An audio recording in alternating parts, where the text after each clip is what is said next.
Hey Gonzalo, how you doing? James, I'm so happy to talk with you. Thank you so much for your time. Yeah, cool. Yeah, no worries. I wanted to ask you one thing because we talk about James Cameron as this director, as this artist that gets very involved in technology development, and I know that that's something that you're very interested in. But you've also talked about the limits of artistry and AI, for example. Yeah, So I wanted yeah. to ask you, where do you draw the line between, advancing technology and getting it to merge into the artistic? I like your nails. Oh, thank you so much.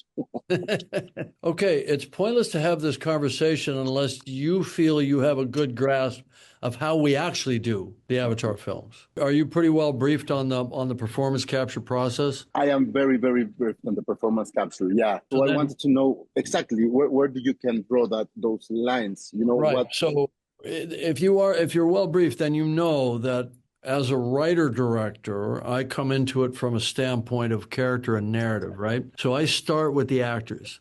I work with the actors for a year and a half. I don't think about camera. I don't think about camera movement or lighting or any of that stuff that one would normally be working on in a live action film. I just push that all into a separate phase of the production that doesn't involve the actor. Well, it does. Involves only their recorded, captured performances, right? So to me, if you think about it, it's almost the exact opposite of generative AI. Generative AI, filmmaker can literally replace the actors, right?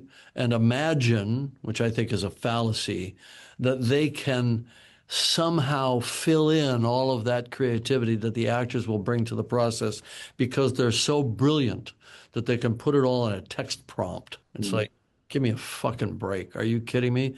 On the one hand, I make an Avatar movie by working with actors for 18 months, where they bring their entire life experience to the characters.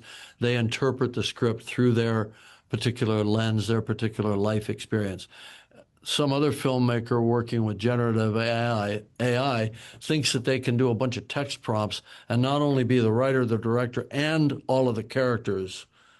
It's not going to work, guys. I mean, sure, you could do something, but you're never going to have that detailed, idiosyncratic, kind of unique quality that working with actors with coming from all their different backgrounds and experiences is going to give you. So I see our process on an Avatar film as being almost the opposite end of the spectrum. Problem is people don't understand. They hear that it involves technology and computers, and then it all turns into like a bunch of melted ice cream where the chocolate and the vanilla are all mixed together and they can't tell what's what, you know? And you're asking me about where I draw the line.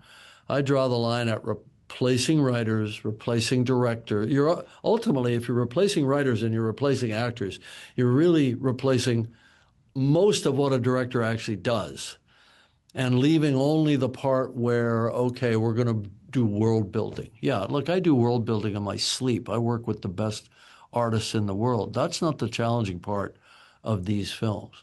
The challenging part is getting the human truth at the heart of it. So, yeah, look, I mean, here's what's an unproven hypothesis right now that using the principles of generative AI models, we could create custom models that can plug into the existing kind of linear CG workflow, right? That's based on, creating geometric models of characters and then iterating, moving them, shaping the lighting in a controllable iterative way, which is exactly, by the way, the opposite of how Gen AI works.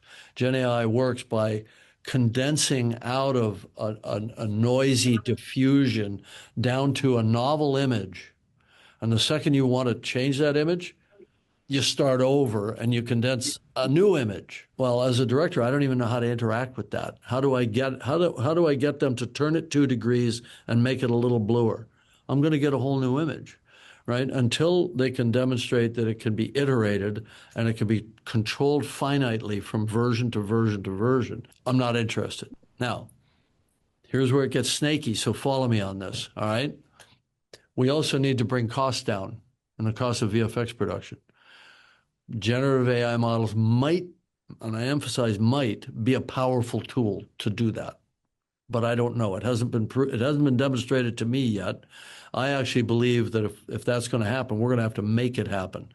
The entertainment industry is going to have to do its own internal development because the big AI companies aren't doing it for us. They have different goals. They want to do business to business modeling. They want to do copywriting for legal and for business and for all kinds of things. And they want to do fun things that people can share with each other on TikTok, which is really not a model for professional tools. And it's not what you do. And I'm going to quote a very good friend of yours and a very good friend of mine, Guillermo del Toro. Yeah. He told me once that being a romantic is a new way of being a punk. He's like romance is the new punk. And I think that you're also a romantic as him. And I wanted to ask you how important the difference between me and Guillermo, and he spelled this out for me. He said, he calls me Jaimito, right? He says, Jaimito, you have no sense of irony. You're so earnest. I was like, yeah, okay, I'm earnest. I'm a romantic, all my stories are love stories.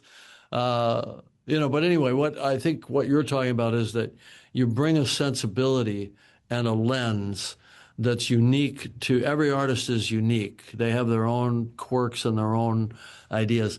And Gen AI can only give you kind of the average or the blend or the merge of everything that's ever been done. It can't give you the unique thing, so there'll be an inherent mediocrity.